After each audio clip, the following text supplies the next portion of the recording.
Então, pessoal, nesse encerramento de 2021, nós vamos falar um pouquinho sobre a ACA e depois a gente vai fazer a nossa integração e, por final, a gente acaba em festa, né? Distribuindo prêmios. Não tem para todos, mas alguns merecem pelo karma aí, a gente não sabe quem é que é o sorteado, e outros vão ter que batalhar, vão ter que continuar com a gente para ganhar os prêmios do semestre que vem, tá bom?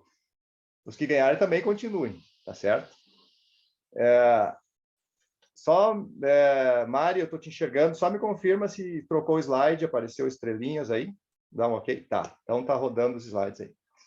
Gente, a Associação Athena, ela está afinada com a visão para o céu também, não é só a visão para a Terra. Então, quando a gente começa a pensar o que é essa história de criar uma organização sem fins lucrativos aqui no interior do Rio Grande do Sul, e às vezes tem um festival que acontece aberto ao público, às vezes tem um jantar africano, tem movimentos, né? Tem participação em feiras de livro, tem edições, e também tem cursos, formações.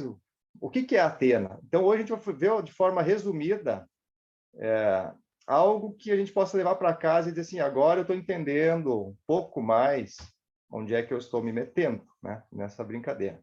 E é boa essa brincadeira. Em primeiro lugar, eu trago números científicos aqui. Existe um universo observável que a ciência consegue acessar, a astronomia consegue acessar pela observação. Mas tem lugares que a luz demora tanto a chegar até nós que ainda a gente não está observando. Então, só no mundo, no universo observável, já se estimou, esse é um número aproximado, 10 sextilhões de estrelas. E ali embaixo aparece para vocês, quem está conseguindo enxergar na tela, a quantidade de estrelas com zerinhos, né, para a gente tentar imaginar o quanto isso significa. Um universo, não todo ele, mas aquilo que nós conseguimos estimar e observar, já tem tudo isso de estrelas. E se a gente for fazer aquela brincadeira de que em cada casa a média de moradores é 2 a 3, nós podemos fazer uma média de que para cada estrela tem 2 ou 3 planetas na sua volta. Então, a quantidade de planetas no universo multiplica aí por 2, por 3, 30 sextilhões. É um número tão alto, mas tão alto, que a gente já começa a ter a desconfiança de que o planeta Terra não é o único planeta que tem vida, que é habitado, né, por seres e por aí vai. Então, fica aberto essa questão, e a gente tem curso sobre isso, mas essa é a primeira visão que a ACA trabalha para a gente expandir a nossa mente. Tá? Obviamente, a gente não vai ficar totalmente focado em decifrar o nosso universo. Nós precisamos trabalhar com coisas muito mais próximas. E hoje, o que está muito mais próximo de nós é o planeta, no sentido que a gente está começando a entender ele globalizado, como é que funciona, os ciclos atmosféricos, né, os ciclos de estação, a questão de navegações, transporte de comida, né, os fluxos de energia. Tudo isso faz parte agora de uma possibilidade que qualquer ser humano que se interesse começa a observar que nós estamos numa casa em que todo mundo está morando, tá? A gente está dentro de uma mesma família, e ainda a casa é temporária em duplo sentido.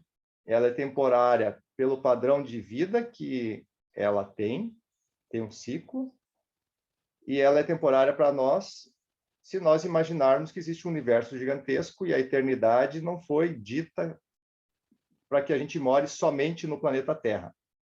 Então, diversas linhas de estudos e práticas que estão sendo trabalhadas agora nos levam a começar a admitir uma hipótese de que nós estamos de passagem no planeta Terra.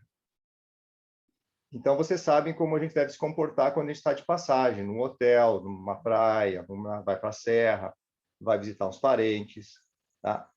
Não é nosso território, não é nossa casa, nós estamos de passagem. Temos que respeitar muito mais do que fazer assim, vou fazer os furos na parede, vou fazer o estrago que eu quiser no planeta Terra, porque ele é meu. Não é assim que a gente tem que imaginar, tá? A gente precisa abrir essa possibilidade. E olhando o nosso planeta, tem, em média, 200 países. Já é uma divisão bastante alta, né? Não dá para considerar uma família só, porque já tem essa divisão em 200 países. As culturas, as artes e religiões, desde sempre, foram muito diversas.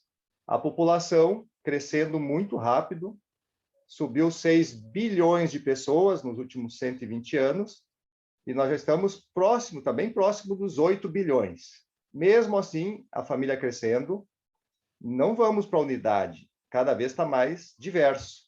Inclusive, a própria natureza ela é diversa nesse planeta. Tem lugar de deserto, lugar de muita floresta, montanha, vale, lugar que é farto, né, de riqueza mineral, outros de riqueza vegetal, outros têm bastante cidade. Então, a diversidade é um padrão que nós temos que admitir, que é um padrão, é uma característica aqui na nossa casa, no nosso planeta, e diante disso, nós observamos algumas coisas aqui, tá? Essa família está caminhando sem um rumo definido, e não é de agora.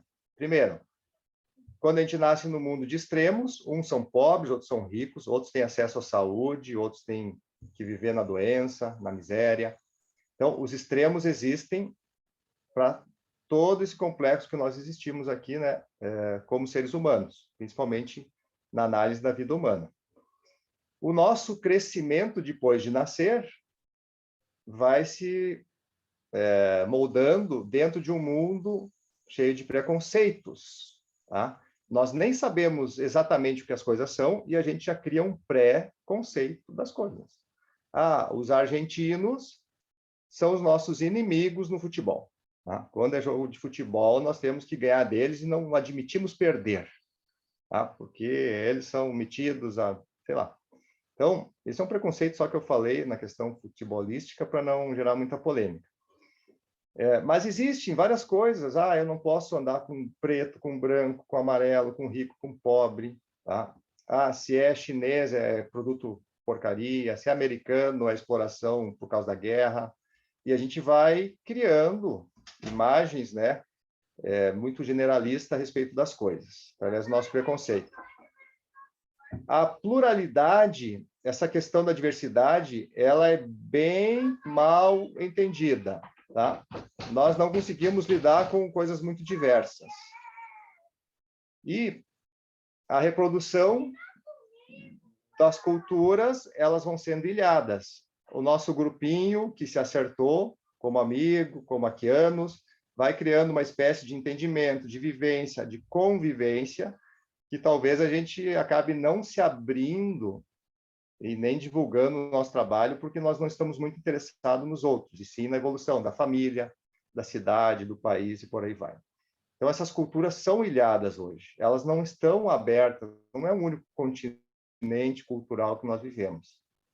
E, por fim, por que a gente diz que é um caminho sem rumo que a humanidade está vivenciando? Porque a grande maioria também nasce nesse mundo de extremos, cresce em mundo preconceituoso e, no final da vida, se dá conta que não foi preparado para a morte. E a morte já tem vivências, estudos milenares que explicam exatamente o que significa esse processo, né, de transmigração da alma ou então de perda do seu corpo biológico. Mas, ao mesmo tempo, as sociedades não se organizam, não se preparam para decifrar ou então para esclarecer o que é esse processo final da vida biológica. Desde pequeno, nós poderíamos estar sendo preparados para admitir, obviamente, que a morte é um processo natural e que a gente vai valorizar, obviamente, o momento de vida, mas que ela chega, e o momento que ela chega não é para ser aquela grande dúvida, ou então aquela tristeza da ausência sem saber o que está acontecendo ou por que aconteceu. Todas as causas, né, são capazes de ser entendidas no momento que a própria humanidade se propõe a isso, de forma coletiva. Então, falta coletividade para todos esses processos aí e para que a gente consiga ter pelo menos um rumo para a humanidade ou para todos os seres que estão no planeta. Bom, se nós olharmos de lá para cá, principalmente os últimos 100 anos, a gente constata isso aqui, que o ser humano, o homem, né, está procurando prazer é o primeiro caminho a ser buscado, né? Só que, talvez pela ignorância que a gente tem, nós vamos buscar o prazer sem procurar a felicidade. A gente quer aquele prazer imediato. E daqui a pouco, aquele prazer imediato ele passa, e no outro dia eu acordo com uma ressaca. Né? Cadê a felicidade, que é o estado contínuo de paz e alegria, e, sei lá, e harmonia consigo mesmo? Aqueles que vão procurar a felicidade, eles até podem ter sucesso ou não, mas muitos não vão trabalhar o estado de equilíbrio, de harmonia em si mesmo, com base na ciência. Muitos esperam que a felicidade caia do céu, ou através de uma mágica, de um milagre. E, atualmente, nós precisamos ter o conhecimento científico de tudo, porque cabe a nós estabelecer o padrão, né, de equilíbrio que nós queremos ter, e não, isso não vem do céu. Tá? Depende de nós, então nós precisamos ser conhecedores, cientistas. E tem muitos que vão pelo caminho da ciência, mas não encaram a vida com sabedoria. Tá? Então, existe aqueles bastante céticos, muitas vezes, que dizem, não, eu vou só com base na ciência, e com base na ciência eu tenho segurança do que eu posso fazer ou de que nós podemos fazer. Não esperamos nem milagre, nem nada. Mas muitas vezes é aquele exemplo do grande doutor, pós-doutor, sei lá, em microbiologia, que atravessa a universidade e não dá bom dia para ninguém, e nem percebe que às vezes tem um porteiro, tem uma faxineira limpando o chão que ele está passando. Tá? Porque a sabedoria envolve você conhecer os princípios, as causas, as interações, né? Não só no campo do ambiente, mas também na questão da espiritualidade. Isso é o que nós percebemos que não tem mudado muito. E quando a gente fala em ciência moderna, continua ainda aquela ciência que abstraiu o princípio da alma e o quanto a alma está conectada com as estrelas, com os números, com o universo.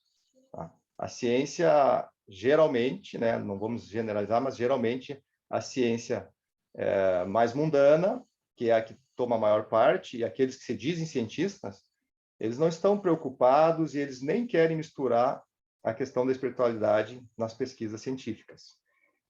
E as religiões que eu vou chamar aqui de ortodoxas, tá? Talvez assim, extremas, exageradas, porque existem religiões que estão muito adaptadas aí, mas muitas religiões chegam ao ponto de dizer assim, ó, não pode nem fazer transfusão de sangue. Deixa teu pai, tua mãe morrerem, não usa teu sangue, porque a nossa religião não permite que você salve alguém ou que tire teu sangue para ajudar a salvar ou prolongar um pouco a vida de alguém. Tá? Então, muitas religiões não fecham com um discernimento, uma necessidade de inteligência, que para nós seria algo normal e natural. Tá?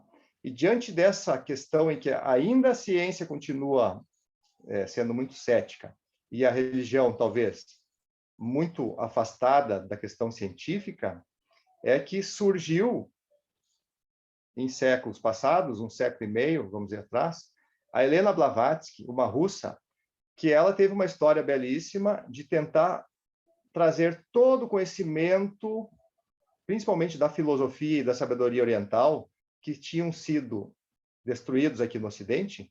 Ela tratou de fazer esse caminho, esse fluxo. Todos os conhecimentos dos gurus, dos mestres, dos magos, dos monges que estavam lá nos altos das montanhas, nos Himalaias, na China, né, a medicina chinesa, o conhecimento japonês, a questão até da Oceania, muitos conhecimentos antigos que estavam sendo preservados lá, não por todos, mas estavam sendo preservados.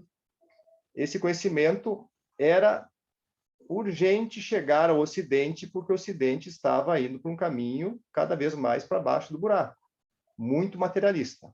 Então, a Helena Blavatsky, uma mulher à frente do seu tempo, numa temporada que a gente vive ainda de humanidade machista, nesses últimos 5.000 anos, ela chegou, então, a criar uma sociedade com pessoas voltadas a decifrar o conhecimento e a sabedoria oriental, e não só isso, e difundir no Ocidente. E aqui eu trago essa história porque ela simboliza a inércia que faz com que esse movimento vá gerar depois uma segunda organização, que é a Nova Acrópole, que vem se estabelecer forte na Argentina e no Brasil, e depois no mundo inteiro. A Sociedade Teosófica do século XIX ainda continua, mas surgiu uma afiliada, né, uma sociedade filha, e surge a Associação Atena como a instituição neta da Sociedade Teosófica. Então, aqui começamos a falar um pouquinho da ACA, para vocês entenderem qual é a primeira semente que faz com que surja a Associação Atena na nossa região. É este movimento de decifrar o conhecimento oriental milenar de sabedoria e difundir no Ocidente. Tanto é que a Associação Atena foi nascer aqui, ó, quase do outro lado do mundo, se a gente for ver, né, a Ásia e o continente da América do Sul. E essa florzinha, essa semente está começando a crescer por aqui. Entendendo esse movimento, nós agora podemos dizer para vocês, né, que a ACA ela está envolvida com um movimento cultural que é humanitário. Talvez ainda não está bem aparente esse braço, essa perna, essa cabeça que está agora nascendo aos pouquinhos, né? Uma criança, uma associação ainda muito nova, tem 13 anos de existência, mas nós não vamos escapar de ter que fazer uma ação mundial de forma a lidar com os ciclos culturais que os homens estão agora, né, tentando entender e aprimorar. A cultura que nós estávamos trabalhando nos últimos 5.000 anos, ela já não serve mais. Então, existe uma previsão, a própria Blavatsky dizia, que eram 200 anos para essa mudança estrutural na cultura humanitária começar a mostrar frutos. E se a gente pensar em 1885, então 1985, 2085 é um período médio em que esse movimento cultural humanitário vai estar realmente amadurecido. E nós nascemos antes do final desse período, então a gente está dentro desse movimento cultural humanitário fazendo um trabalho aqui na região sul do Brasil, ou da América do Sul. E levamos a bandeira da educação como a base fundamental para conseguir fazer esse movimento. A gente não quer fazer uma inovação cultural. Nós queremos dar fluxo, fluidez ao movimento que vem vindo há milhares de anos na humanidade. Tá? E aí a gente precisa ter a educação como a base para que esse movimento realmente vá adiante, que não fique estagnado. Isso vai espingar para toda a humanidade. Não é que a Associação Atena é responsável por tudo isso. Ela é uma peça do quebra-cabeça das instituições que estão fazendo esse trabalho. E, nesse sentido, algumas coisas eu preciso destacar para todos nós aqui. Tá? Educação e cultura, palavras-chave, conceitos-chave. A educação liberta todos nós. É um caminho que liberta cada um de nós. Por isso que é importante a gente permitir que as pessoas se libertem. Então, nós temos, como aquianos, trabalhar com a educação.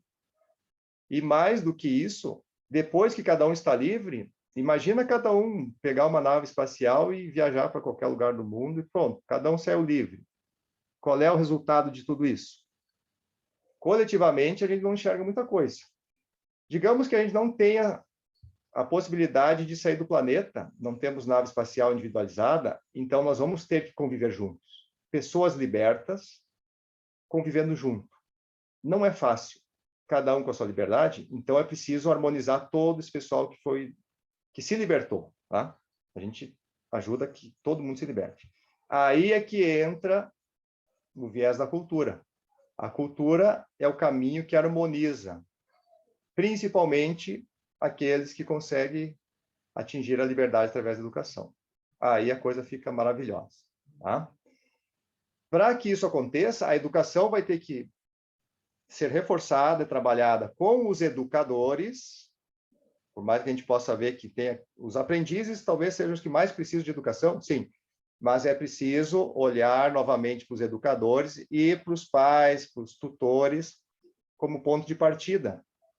Então, vocês vão observar que a Associação Atena começou a trabalhar com cursos um pouco mais, assim, de nível adulto, né, com conteúdos um pouco mais avançados do que aquela didática padrão, porque o ponto inicial é pegar as pessoas que já têm uma caminhada aqui, uma vivência no planeta, que são pais ou que são educadores, e ali a gente começar a fazer a amplificação, né, dos potenciais divulgadores de que a educação e a cultura são essenciais para esse movimento aí cultural.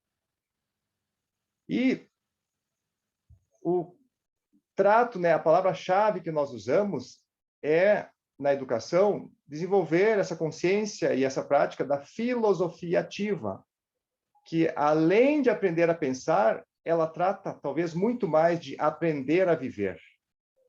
Tá? Uma coisa é a gente, assim, estudamos conteúdos, aprendemos, estamos na escola, estamos na ACA, tá? Que legal, estou pensando coisas muito legais agora, estou entendendo. Isso nos garante um aprendizado de saber viver? Né? Não. Então, a filosofia ativa está muito mais ligada a ensinar a viver do que a ensinar a pensar. Mas ambas as coisas são realizadas.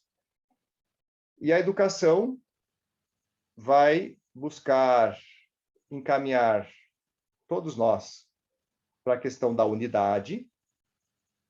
É importante a gente enxergar o ponto de luz único, algumas aulas a gente fala isso, né? A questão de nos sentirmos uma única família aqui num único planeta, ligado com um propósito único, mas nós não podemos generalizar de que todos vamos ter sentimentos e pensamentos e ações de unicidade. Então, a gente vai com o outro lado da moeda, trabalhando a cultura, que é o que nos ensina, que nos traz a prática de viver com o diferente. E todo mundo sabe hoje, né? Faça a monocultura e você acaba com a diversidade da natureza, e isso traz impactos terríveis. Então, o que é melhor? A unicidade ou a pluralidade? A melhor é o equilíbrio entre as duas coisas, tá? Caminho do meio. Por isso que, de toda essa percepção de como está o planeta e aonde ele tem que chegar, a Associação Athena tem alguns compromissos, tá? Eu já estou chegando no final aqui da minha fala, tá? Primeiro compromisso, nós temos que resguardar e preservar o que a gente chama de a chama, né? A luz da consciência, a chama do conhecimento sagrado. O que é o conhecimento sagrado? É aquele que busca a harmonia, a paz, a vida, a bondade, a justiça, né? Para todos os seres. E que nos traz também, o conhecimento sagrado nos traz capacidade de manusear a natureza. E manter essa questão do amor, da fraternidade, né, da compaixão, tudo isso é a chama interna que nos mantém vivos, porque as coisas que são eternas, que são a chama eterna, elas funcionam aqui ou em qualquer lugar, em Júpiter, em Saturno, na galáxia de Andrômeda, seja lá o que for, tá? A gente sabe que existem vibrações de amor, de justiça, de beleza, de sabedoria, de inteligência, né? Que são verificados em todos os lugares do nosso universo. São chamas que nunca se apagam, mas que pela ação do homem ou pela ignorância que a gente vai cultuando, é capaz de esconder essa chama. E alguns querem apagar essa chama, de nós vivermos tranquilamente abertos e pacíficos, né, e proativos com todos. Então, em várias épocas, as escolas filosóficas tiveram que se retirar para dentro das cavernas, muitas vezes, porque eram perseguidas, porque pregavam, vamos dizer assim, naquela época, né, o livre pensamento, a liberdade de você escolher a religião que queria, né, de acreditar nas suas próprias crenças, sem prejudicar o outro. E muitas vezes o caminho de parte da humanidade era doutrinar, limitar muito, né, aprisionar, sacrificar, escravizar as pessoas.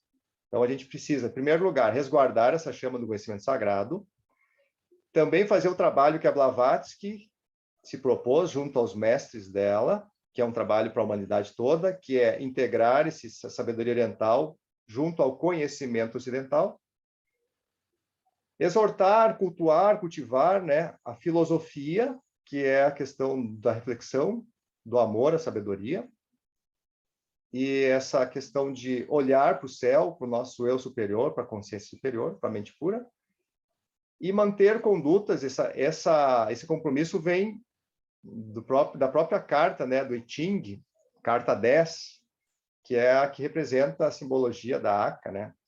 Exatamente a carta 10 chinesa, com esses hexagramas aqui. É a carta Lu, é da conduta. Que conduta é essa que os akianos precisam preservar? A conduta respeitosa, e respeitosa vem de respeto, que é olhar duas vezes, a origem dessa palavra. Quando eu olho duas vezes, é que eu não vou ser precipitado nas minhas decisões, julgamentos e ações. Então, isso é respeito. Vem daí. Antes de tomar uma decisão, eu olho de novo. Antes de xingar alguém, eu vou parar e vou olhar, é um ser humano, por que eu vou humilhar essa pessoa? Então, é por aí que vem a palavra respeito. Essa conduta é a conduta akiana. A conduta correta ou do caminho reto, que é a justa medida necessária. Se eu tenho que falar com alguém, eu posso ter um tom de voz correto, nem muito forte, nem muito fraco, com as palavras corretas, né? Que seja bem claro e decifrável, e ainda por cima, amável, sempre com o amor sendo a base. Então, essa é a essência akiana. Tá?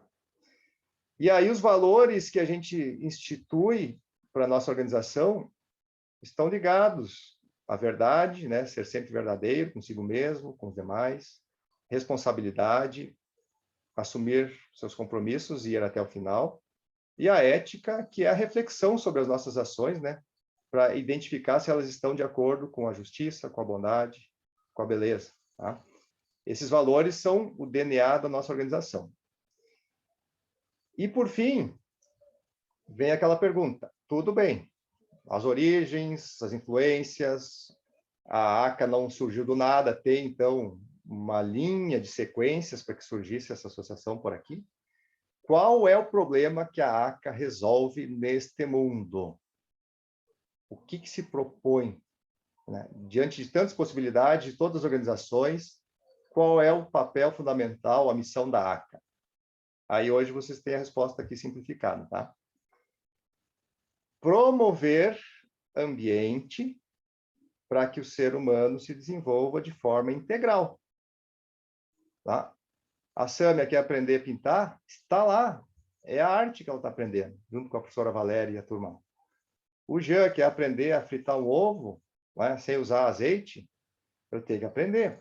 Tudo faz parte de um desenvolvimento integral. A gente precisa lidar com a questão abstrata, o pensamento, emoções, as artes, as ciências, entender de políticas, de economia, de finanças, sabe? Um ser humano não é desenvolvido se ele é um espiritualista, mas daqui a pouco desenvolveu muita espiritualidade, mas ele não sabe produzir alimentos na Terra que são necessários para o sustento do corpo. Então, a ACA não vai garantir, mas ela tem que promover continuamente ambientes para que as pessoas se desenvolvam. Tá? E nós precisamos o quê? De equipes para promover ambientes. E quando a gente quer aprender algo novo, nós temos que promover um ambiente diferenciado. Então, nós, nos últimos 2 anos, a ACA promoveu, um ambiente virtual para que o ser humano continuasse a se desenvolver, pelo menos em algumas linhas possíveis, né? Cursos de formação básica. Tá? Então, a ACA resolve esse tipo de coisa e tem que continuar resolvendo. E aí, como é que ela resolve? O como resolve? Tá? Com cursos de formação, com projetos de integração e com a prática da filosofia ativa, que é o que a gente falou antes. Como se vive? Quem sabe viver é um filósofo ativo. Tá? E dentro do budismo, só quero fazer uma comparação rápida, o budismo também poderia se encaixar na pirâmide da ACA, porque eles têm lá os filósofos ativos dentro do budista, não é só o Siddhartha Gautama, o único filósofo ativo que existiu no budismo. Todos os iluminados são Budas. Não que nós queremos comparar com o tamanho de desenvolvimento que o budismo tem, como escola, como doutrina e por aí vai. Mas a gente tem uma inspiração no budismo. O Buda, ou o estado de iluminação, de despertar, é o estado de ser um filósofo ativo, aquele que aprendeu a viver aqui dentro da ACA. A sanga, que não é a nossa sanga aqui do sul, né, aquele córrego de água, para os budistas, a sanga é a comunidade, é aonde tem que viver na coletividade porque o espelho está ali presente. Se eu estou fazendo uma aula de pintura com a Sâmia e com a Valéria, em coletividade, e eu pinto um traço errado, elas estão comigo nessa sanga, nessa coletividade, e elas vão dizer, Jean, não está certo. E você estava achando que estava certo. Então, a convivência, né, essa questão coletiva, ela nos faz aprender e enxergar as coisas muito mais rápido, com muito mais propriedade, todos se ajudando. E o Dharma são as escrituras que os budistas usam, escrituras sagradas. O nosso Dharma são os conteúdos sagrados que a gente preserva e vai conta-gotas, eu admito que é conta-gotas, anunciando, enumerando dentro dos cursos de formação cultural. Quem está fazendo essa caminhada já está percebendo que cada semestre, cada ano, vem umas pérolas que não são da ACA, são da humanidade, são dos mestres, e nós vamos difundindo isso. Tá? E para aqueles que estão se identificando cada vez mais com a ACA, eu acho que tem esse mais 2 slides aí para eu terminar minha fala. Tá?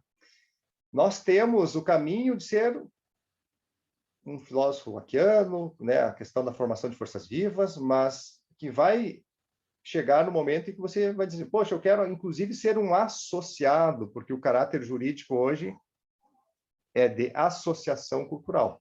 Então, existe um processo a se tornar oficialmente um força viva ou um filósofo ativo, tá certo? Nós consideramos, mesmo os não oficializados, aqueles que não são associados, forças vivas e também filósofos ativos. Mas, para aqueles que querem ter um registro oficial, se tornarem associados, nós vamos ter assembleia em março, então, em janeiro e fevereiro, é o momento de nós fazermos alguns encontros, explicar exatamente esse processo coletivo que vocês podem participar. E aí, eu trouxe o relógio, né? A gente brinca com o passar das horas, de 1 até 12 horas, em que nós começamos o caminho do infante, aí foi falado número 11, né? É um número cabalístico, é um número maestro. Existe uma caminhada, um passar de tempo, de horas, em que nós somos aprendizes, até ganhar a formatura filosófica. Ano que vem, agora 2022, a gente vai ter uma formatura filosófica para aqueles que atingiram o grau de infante. Tem outros que já estão chegando no grau juvente, que a gente chama, grau 22, porque eles já têm uma caminhada de aprendizado, de cooperação, já fazem cursos, já participam de projetos, e tem o grau 33, que até hoje ninguém chegou. Tá? Eu faço parte da turma mais antiga, e ninguém chegou no grau 33, que é o terceiro número mestre, que aí sim seria o quê? O final da evolução dentro da ACA? Não, é a primeira volta. Depois vai somando, tá? 44, 55, 66. E não para nunca. Como é que funciona isso? Eu vou trazer aqui um modelo que foi criado um tempo atrás, tá? De uma carteirinha dessa ideia de clube de graduação conforme a gente vai indo. Então, aqui, lá no começo de 2021, eu estava com 11 pontos, vamos dizer assim, em cursos. Eu tinha feito 11 cursos dentro da ACA, participei de 13 projetos da ACA e, como líder, né, em ações e conduções de 5, digamos assim, possibilidades que já foram criadas mais, no ponto que, claro, eu sou o mais antigo, isso aqui eu não quero me colocar acima de ninguém, eu estou há mais tempo, eu sou um dos fundadores, e hoje eu passei dos 30 pontos, tá? Eu estou buscando o grau 33, mas não para parar ali, para ir para o 34, 35, 36, até chegar, sei lá, a vida inteira. Então, nós temos, para os associados, essa questão do clube de graduação, que vocês podem... A gente faz um sistema de brincadeira que é séria, de ir acompanhando com os números como é que a gente está evoluindo e também ganhando grau de responsabilidade, de comprometimento cada vez maior conforme os números vão crescendo. tá? E aí chegamos no final, tá? Era isso que eu queria mostrar para vocês. O ano de 2021, ele foi muito positivo, tá? Nós fizemos praticamente, dentro do mundo virtual, uma expansão. Tivemos 4 cursos no primeiro semestre, 6 no segundo. Agora, para o ano de 2022, nós vamos nos reunir em janeiro. Quem quiser participar das reuniões e elaborar e ver as pesquisas que a gente fez, nós vamos analisar aquela enquete que vocês participaram, de escolher qual curso, qual projeto. Uns querem meditação, né? Querem que volte a meditação. Outros querem trilha ecológica, outros querem viajar para Machu Picchu. Então, em janeiro, fevereiro, nós nos reunimos e aqueles que participam das reuniões são os que vão ajudar, né? Vão se comprometer. Então, se eu quero ir para Machu Picchu e eu estou na reunião, e eu quero que a turma vá, é óbvio que se isso vai acontecer, eu tenho que ser um dos caras que vai estar conduzindo essa turma. Mas, resumidamente, nessas 3 linhas de formação cultural, nós tivemos, então, 11 cursos, porque contamos também com o Liceu Cultural para os adolescentes, e estamos fechando agora com 56 formações, tá? Dá para considerar 56 pessoas que tiveram essa experiência e ganharam esse ponto que a gente vai guardando. No momento que a pessoa se torna um associado, toda essa numeração, toda essa participação vem em estatísticas. A sua carteirinha do clube é entregue, tá? A integração social, obviamente, com esse estado de isolamento, nós não fizemos nada presencial, a não ser o mês passado ali, que a gente fez o segundo encontro aquiano. Então, integração cultural, a nosso ver, é muito mais presencial do que virtual. Então, a gente considera praticamente as coisas presenciais, e por isso que a gente anota, é um ano atípico. Em 2020, a gente não fez nenhuma integração presencial. Em 2021, fizemos uma, e vamos fazer 2 o ano que vem ou mais, né? E assim vai. Se tiver o Festival Atena, é a grande integração cultural. Mas tivemos, na nossa tarde lá, belíssima, 30 participações. E a filosofia ativa, na questão, os diretores seguem, né? São os forças vivas, os professores, esse ano abrimos as portas e é uma alegria imensa ter a Valéria e a Tassiane como professoras, que continuem com a gente sempre, tá? Agora vem o trabalho da nossa direção de se reunir com esses professores e dizer, vamos juntos, 2022 até 2085, né? Para fechar os 200 anos da Blavatsky. E de organização, tá?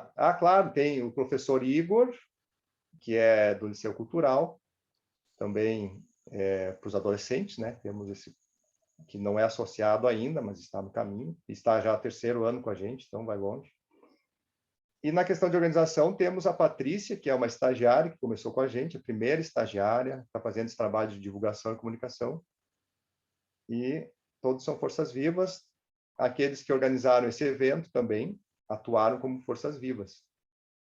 Então, cada vez que você lidera um projeto, ou um curso, ou uma atividade, você ganha o status de um filósofo ativo, de um força viva, que são os nomes para a gente diferenciar um pouco aquele que não está só para autoconhecimento dentro da ACA, só para aprender, e também não está só para ajudar como coadjuvante, como cooperado. O força viva, que desenvolve a filosofia ativa, ele é aquele que ele diz, deixa comigo que eu puxo à frente. Eu vou, eu faço, eu organizo, eu carrego todas as cadeiras, as mesas, eu monto a estratégia do evento, eu represento a ACA aqui ou lá, e assim vai. Então, nós temos essas 3 questões, tá bom? E era isso, gente. Então, neste momento, eu já vou terminar a gravação e a gente vai para a nossa dinâmica. Chegou o momento da dinâmica, tá? Nessa dinâmica, faz parte cada um, com toda a sua calma e paciência, apresentar seu nome, o vínculo que tem com a ACA e o anseio, diante de tudo que a gente viu agora, o que mais gosta, o que mais está apto a seguir junto da Associação Atena, junto da nossa turma, dentro da questão de prefere continuar fazendo cursos, ou a pessoa vai dizer, não, eu prefiro meditações, projetos, se tiver festival, se tiver encontros jaquianos, eu quero estar nesses encontros ou organizando, tá? A gente não está pedindo para vocês se pronunciarem como forças vivas, mas sim como interesse em estar num desses campos. Mas pode ser que algum diga, olha, eu tenho esse ímpeto, eu tenho o número 1 forte na minha personalidade, né? O número da liderança, né? Então, eu até me proponho a ser um força viva, um filósofo ativo, eu gosto desse tipo de coisa, tá? É uma forma de nós conhecermos uns aos outros com o nome, o vínculo, como chegou na ACA ou como está aqui, e para continuar com a gente, qual é o campo ou os 3 campos que preferem. Tá bom? Então, desde já, eu agradeço imensamente a paciência de vocês para que eu pudesse fazer essa fala inicial.